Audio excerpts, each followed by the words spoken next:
Once again, it is a beautiful sunny day and I've decided to take YouTube outside. Here are my top tips for beginner artists. Keep watching.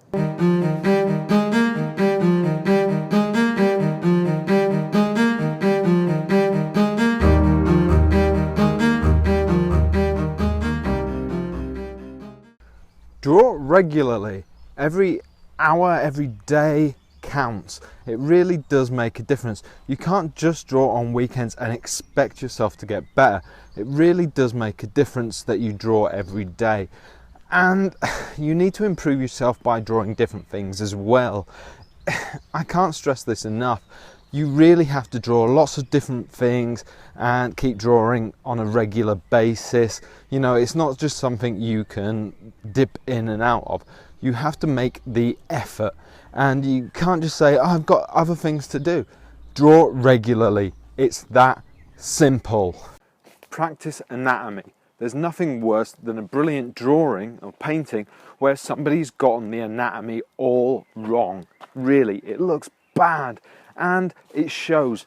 There's a lot of good painters who have, you know, hidden the hands away or drawn feet behind rocks because they were too afraid to draw them or they couldn't draw them.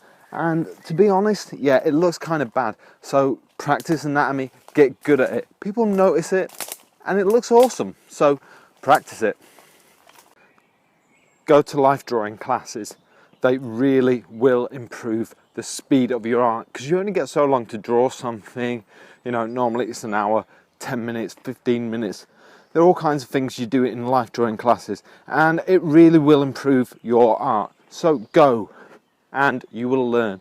Not only that, but you'll pick up anatomy, life studies, everything, and it's totally awesome. You know, it's just an hour a week, whatever.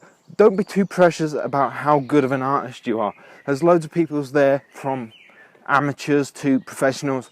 I go myself and I love it. Draw from image reference. Draw from good image reference. Doesn't matter where you get it from, whether it's Google Images, whether it's Pinterest.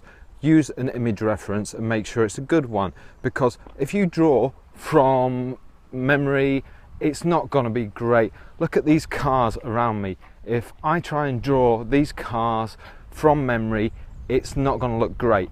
It's going to be spotty, I'm going to get details wrong, and let's face it, I'm a lot better off with an image reference. So if you're a beginner artist, do the same thing. Get a good image reference and stick to it. Yeah? Push yourself. Draw something different.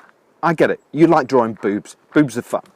But ultimately, if you don't push yourself, if you don't draw different things all of the time, you're never going to get any better at drawing different things. You're only going to be able to draw that one thing, and that's not fun at all. It's not good, it's not interesting. You might be really good at drawing that one thing, but professionally, yeah, it's never going to get you lots and lots of work. And it's kind of hard to be the best at that niche, because there's probably loads of people who are already really pulling in the big money at that niche, especially if it is boobs, for instance. Don't copy photos. I see lots of young artists doing this, and it's okay right at the beginning, but make sure you grow out of it quickly. It gets old soon. Use your imagination. Stay away from fan art. There's lots of people drawing fan art, and while it will get you attention, it doesn't look professional in your portfolio. So yeah, it's not that great long term. Get yourself a good reference figure. They're invaluable, especially when you're beginning. I mean, let's face it, I've put up a few videos about some already. I'm still using reference figures right now, and I think they're brilliant. It's that simple, really. I use them all the time, especially for hard and difficult poses. Yeah, they're cool.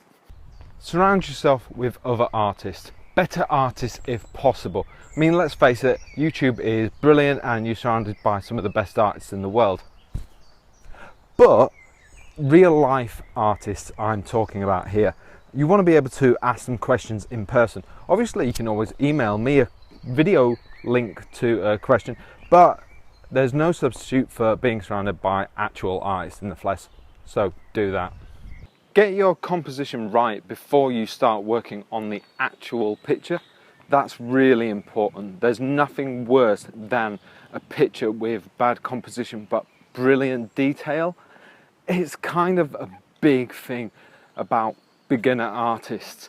They get the detail lovely, polished, awesome, but the composition is crud, basically. So spend a lot of time on pencil work and less time on the detail.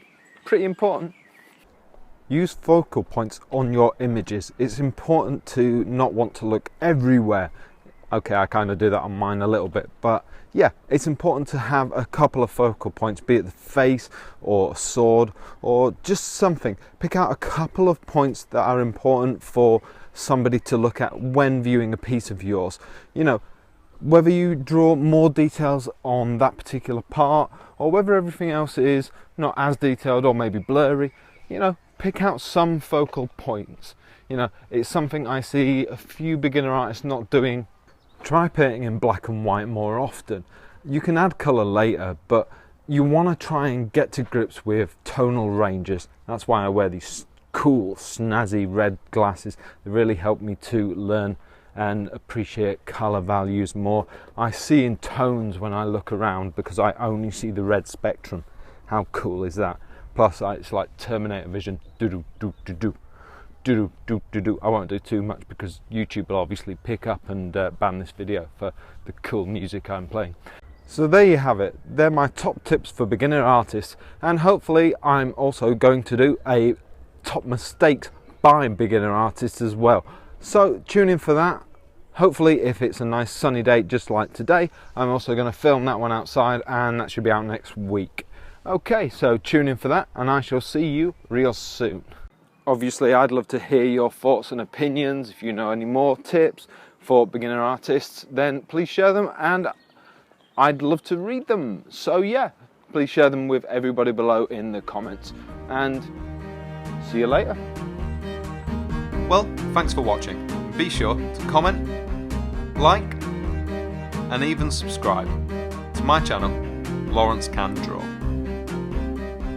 And if you really did like what you saw here, you can see more of it on my website, lawrenceman.co.uk. I'll see you next time. And for anyone interested, this was shot on an iPhone 5 with an ollie-op lens and a smart lav from Rode.